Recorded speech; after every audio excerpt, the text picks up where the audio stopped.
Good morning बच्चों। आज एक बार फिर से आचार्य चितासी शिक्षा संस्थान के ऑनलाइन क्लास में आप सभी का स्वागत है।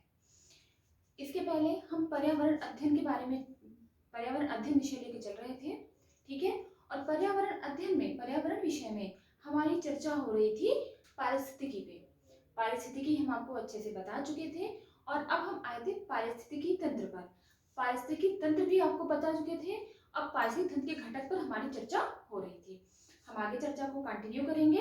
देखिए, अगर आपको याद हो तो हमने बताया था, आपको पता है कि हम अगली क्लास शुरू करने से पहले पुरानी क्लास को एक बार रिवीजन करते हैं, कोरिलेट करके चलते हैं, ताकि अगर हम कोई चीज कोरिलेट करके पढ़ते हैं तो चीजें अच्छे से समझ में आती है, ठीक है ना। शिक्षण में भी आप लोगों ने देखा होगा कि प्रस्तावना प्रश्न होते हैं, ठीक है। तो यहाँ पे कोरिलेशन लेके चलेंगे।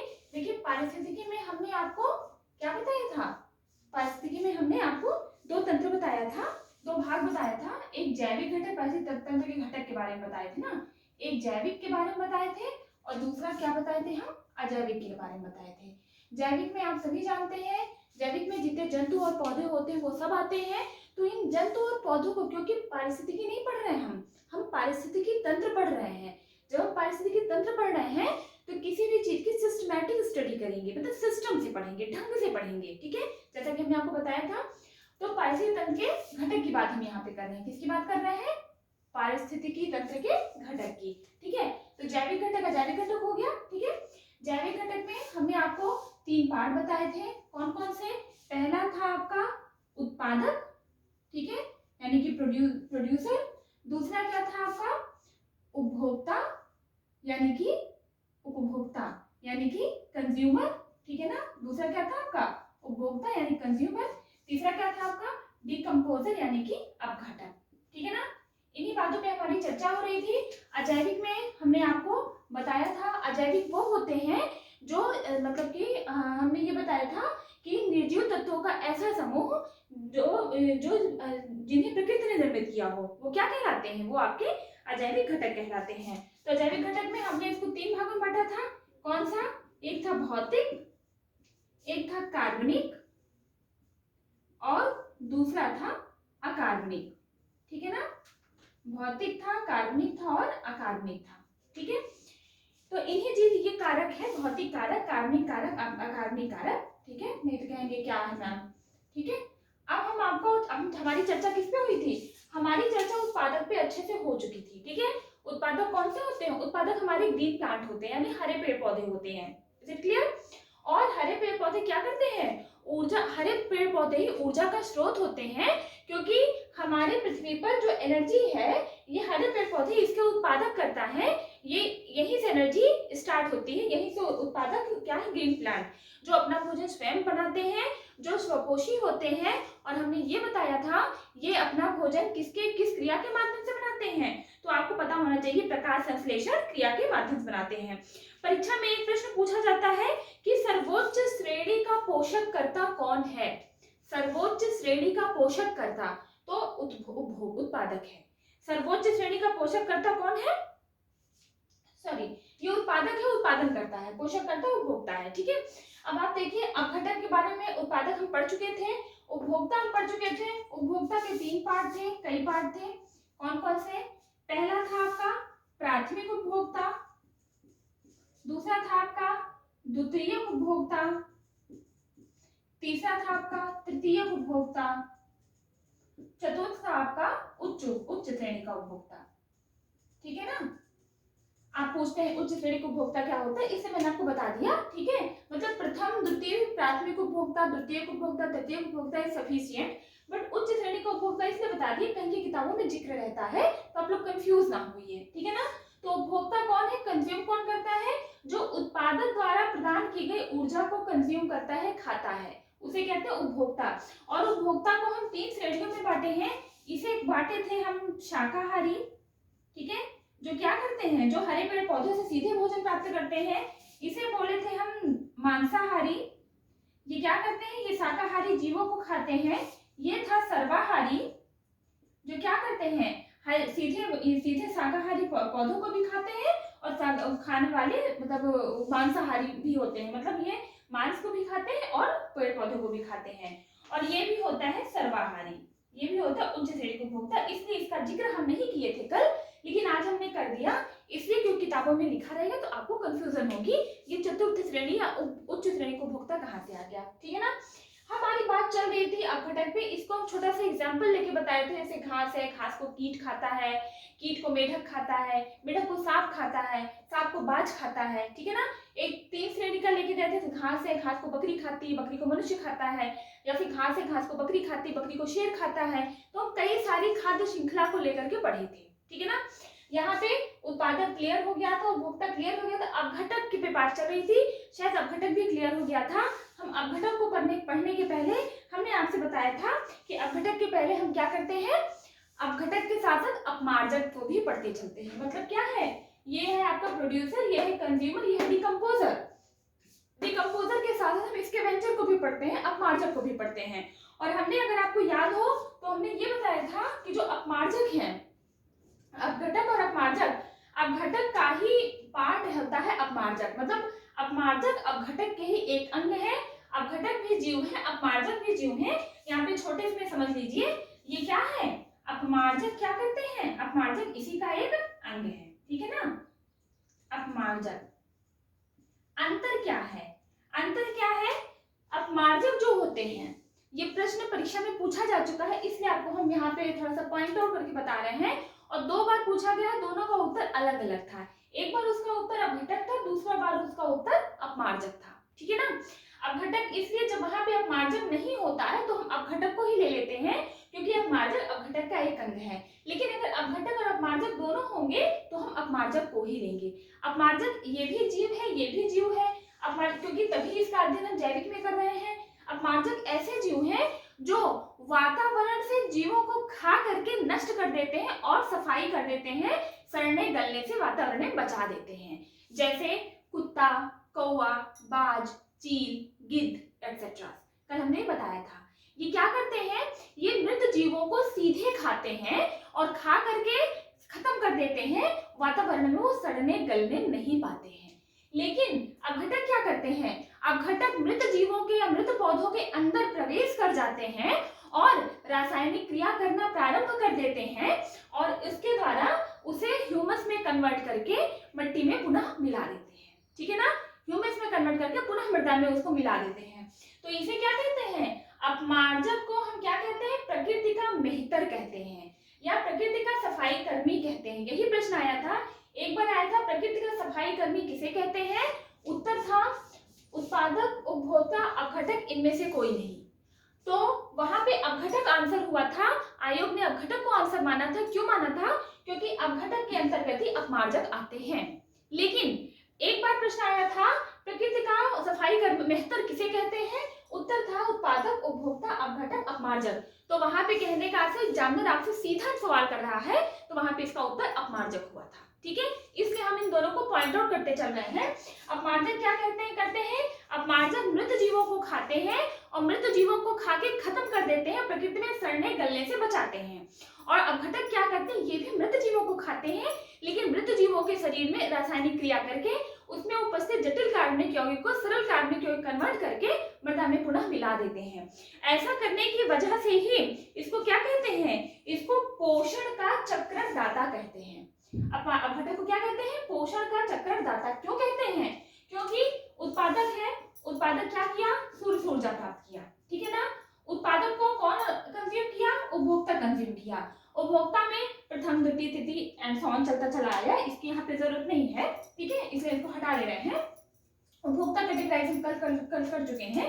फिर क्या हुआ, उपभोक्ता कौन कंज्यूम किया, उपभोक्ता को अपघटक ने कंज्यूम किया और अपघटक ने कंज्यूम करके क्या किया, पुनः उसको मृदा में मिला दिया। ठीक है ना। क्या कर दिया, पुनः उसके शरीर में उपस्थित जो जटिल कार्बनिक यौगिक थे उन्हें सरल कार्बनिक यौगिक में रासायनिक क्रिया द्वारा कन्वर्ट करके मृदा मिला दिया और मृदा में मिला दिया तो क्या हो गया, ये ह्यूमस बन गया। जैविक खाद, जैविक ईंधन जिसे कहते हैं, जैविक खाद है, ये ह्यूमस बन गया और इसको पुनः मिट्टी में मिलने की वजह से उत्पादक पुनः इसका क्या कर लिया, कंज्यूम कर लिया। कैसे कंज्यूम कर लिया, मैंने कल आपको प्रकाश संश्लेषण की क्रिया बताई थी और मैंने बताया था जो ग्रीन प्लांट है वो वातावरण से CO2 कार्बन डाइऑक्साइड लेता है, सन से सनलाइट लेता है और ग्रीन प्लांट पर उसमें क्लोरोफिल पाया जाता है जिसे क्या करता है, और मृदा से क्या लेता है, मिनरल्स और वाटर, ठीक है, और क्या बनाता है, अपना भोजन वो स्वयं बनाता है। इसलिए उस ग्रीन प्लांट को क्या कहते हैं, स्वपोषी कहते हैं। जो उत्पादक होते सारे स्वपोषी होते हैं।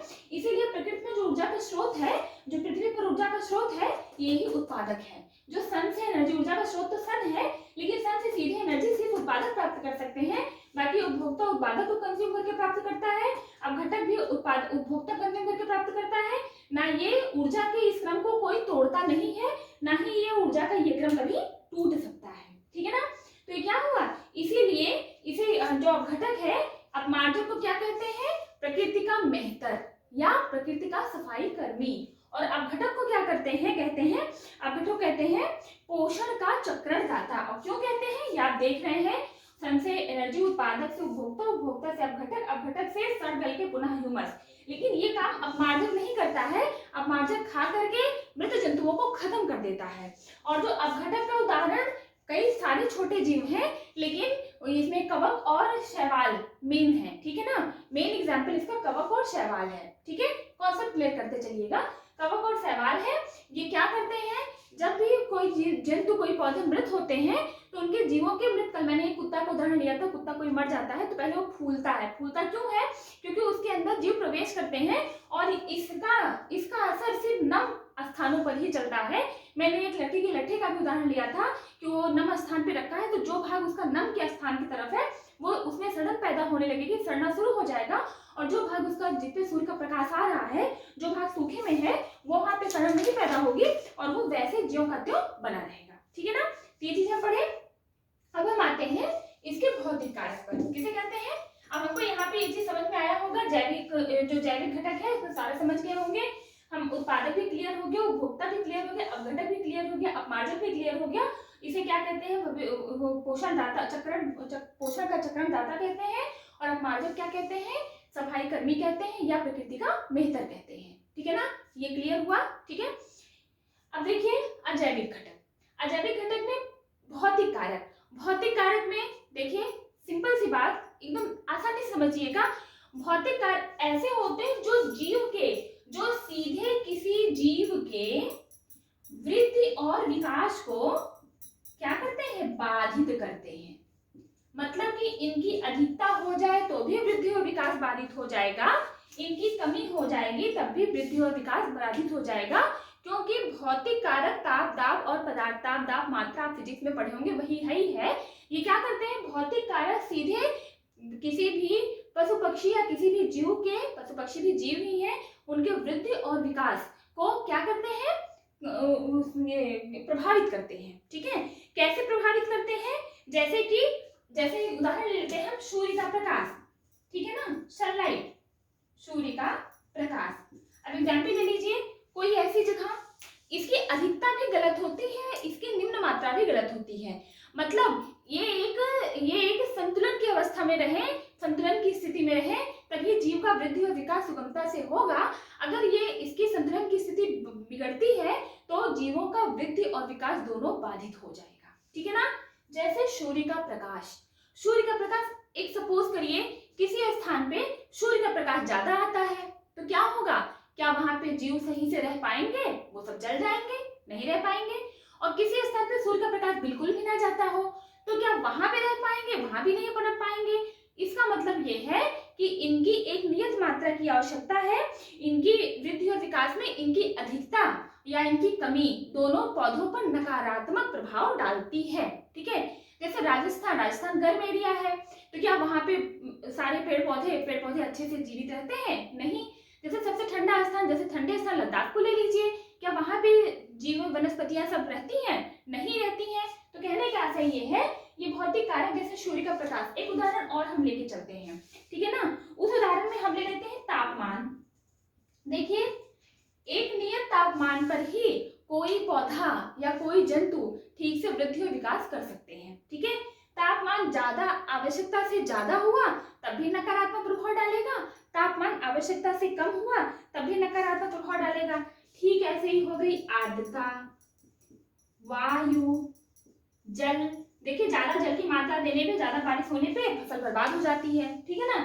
तो ये क्या है, ज्यादा वायु, ज्यादा तेज हवा मिल जाए तो पेड़ उखड़ जाता है, ठीक है ना। तो ये क्या है, ये भौतिक कारक है जो जीवों के वृद्धि और विकास को प्रभावित करता है, उस पर नकारात्मक प्रभाव डालता है।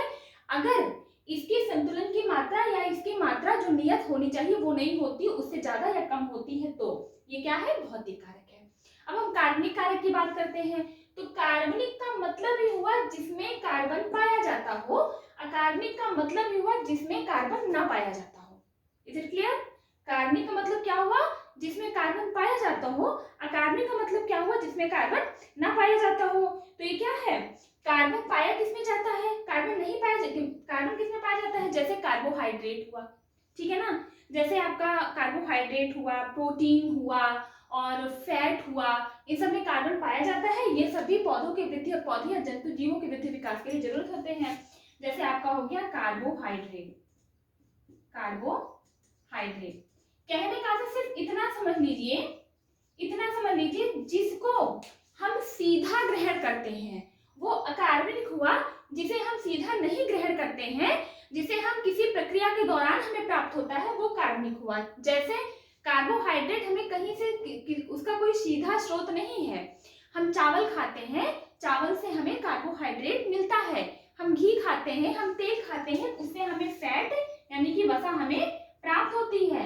हम सब्जी खाते हैं, हम दूध पीते हैं, तो उससे हमें क्या मिलता है, उससे हमें प्रोटीन मिलता है, ठीक है ना। तो ये सब क्या हुआ, ये सब हमारा कैसा कारक हुआ, ये सब हमारा आपका ये कार्बनिक कारक हो गया, ठीक है ना। तो कार्बनिक कारक वो है जिसमें कार्बन की मात्रा पाई जाती है, जो हमें सीधे नहीं मिलता है, जिसे हमें किसी क्रिया के दौरान हमें हमारे शरीर को प्राप्त होता है। और अकार्बनिक कारक वो जो हम सीधे प्राप्त करते हैं। अब सीधे प्राप्त हम कैसे करते हैं, जैसे वायु की जितनी गैसें हैं, वायु आप जानते हैं वायु गैसों का एक मिश्रण है, ये क्वेश्चन भी आ चुका है। वायु क्या है, वायु मिश्रण है, वायु वो यौगिक है, ठीक है ना। वायु क्या है, मिश्रण है, यौगिक है, दोनों है, इनमें से कोई नहीं है, जो भी और भी दो चार आपका एग्जाम्पल रहेगा, आपका ऑप्शन रहेगा। लेकिन वायु क्या है, वायु मिश्रण यौगिक नहीं है, क्योंकि इसके जो संघटक हैं वो एकदम फिक्स रेशियो में नहीं है, ठीक है ना। वैसे तो वायु का संगठन रेशियो फिक्स है, 78% उसमें नाइट्रोजन होनी चाहिए, 21% उसमें ऑक्सीजन होनी चाहिए, 1% में 0.1 समथिंग परसेंट में सब सारी अन्य गैसें होनी चाहिए। लेकिन ऐसा नहीं है ना, वायु प्रदूषित वायु भी रहती है, तो क्या है उसमें जलवाष्प में बहुत सारी चीजें रहती हैं, तो अपने अपने उससे मिल हटके तो वायु को हम मिश्रण मानते हैं, ठीक है। तो वायु क्या है, वायु को हम सीधे वातावरण से प्राप्त करते हैं, ठीक है। तो इसको वायु को हम सीधे प्राप्त करते हैं, तो जितनी भी गैसें हैं ये सारी क्या है, ये क्या है, ये अकार्बनिक है। और जितने भी मिनरल्स हैं यानी कि खनिज हैं, खनिज पदार्थ, इसको भी हम डायरेक्ट प्राप्त करते हैं, ठीक है ना।